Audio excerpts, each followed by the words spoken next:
Hello, I'm Max Eisen.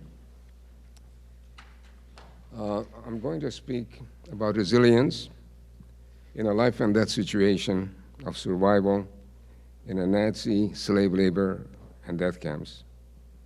As I see it, there are three essential elements to surviving an ordeal like this. The first is a will to survive, spurred on by a deep purpose. Viktor Frankl, a psychiatrist and fellow Auschwitz inmate, wrote in a book called Man's Search for Meaning, and in it he talks about having a why. Those that had a why, they found a how. I recommend this book for a scientific understanding of the process. But in essence, if you are clearly focused on your purpose, you will find a way to get there. This is the first and foremost essential requisite for survival. In my case, my family and I were deported to Auschwitz-Birkenau death camp in the spring of 1944 with the Hungarian transports. My family was brutally murdered there. My father, uncle, and I were selected for slave labor, and we were together for 2 months. In July, they were selected for medical experiments. In the last moments, while saying goodbye to them, my father told me, if you survive, you must tell the world what happened here. I was devastated, but I was determined to fulfill his last wish. I also had boyhood dreams and did not want to see my life end in a death camp. So these two things became my purpose and drove me forward. The second is preparation. You needed some preparation to combat the chaos and evil when liberty and freedom have been taken away and you are in a constant mortal danger. You needed to adapt and harness your wits and skills instinctively. You did not survive, or you did not survive. Finally, the third is divine intervention, perhaps fate or luck. Call it what you will. But this was a key element as well. And it may seem random and uncontrollable, but the only way to have luck was to have the first two characteristics: a will to survive and preparation. For the next few moments, I want to focus on the second element, preparation. How can a boy of 15 years old, like myself, have enough resources to survive alone in a place such as Auschwitz and 4 other camps? It starts with preparation. My boyhood in a rural town in Czechoslovakia provided me everything I needed. Our family was resourceful. We grew a lot of our own food, raised livestock, and provided many of our needs. There were no convenience stores or supermarkets there. My father, a tough disciplinarian, brought out the fight and resistance in my character. My Aunt Bella, an invalid, was my window to the world of literature. She read books to me constantly, was a wonderful storyteller. She opened my mind. I was able to read a book when I was 5 years old. My beloved grandfather was my hero, who took me out on his adventures and taught me the ways of nature and the world at large. I can truly say he was my guiding light. My mother provided all the love and caring I needed to develop strong self-esteem, and she guided my learning. Very importantly, when racial laws were decreed in Hungary, we Jewish kids were no longer allowed to attend school.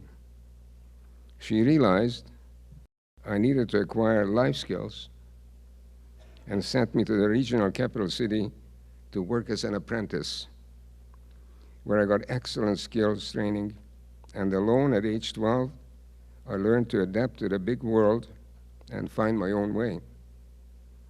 So this childhood background, although short, provided the essential elements for my survival. Now let me tell you about the third element, fate, luck, or higher purpose.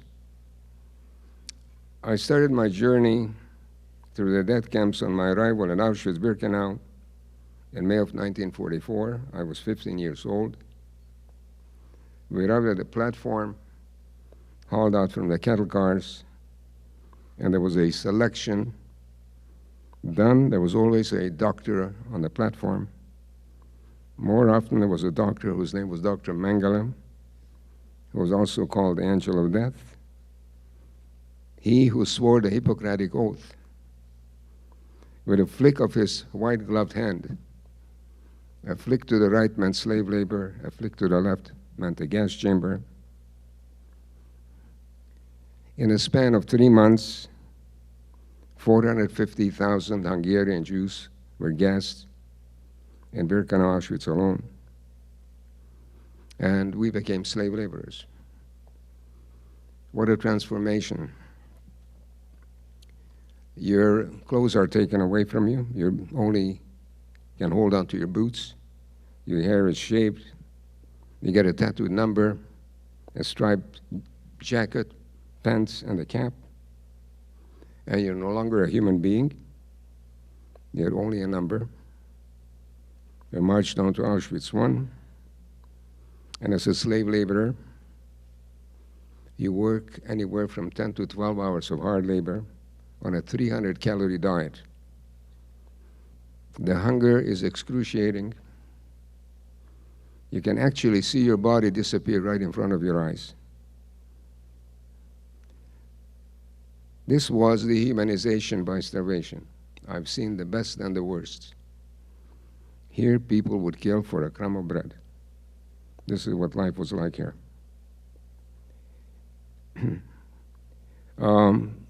Once on a job, I had a terrible blow in my head by an SS guard. I lost a lot of blood. I went into shock. I was thrown into a ditch. And I knew that once I lost my feet, they had no use for me, and I'm going to face the gas chamber that evening. I was brought back on a two-wheeler that carried all the shovels and tools. I was brought back to Auschwitz I, and 2 inmates had to drag me to the hospital. It was called Block 21. Perhaps this was a lucky number. I was operated on by a Polish political prisoner who actually saved my life, because unless you could walk away from the hospital 2 days later, you were taken to the gas chamber.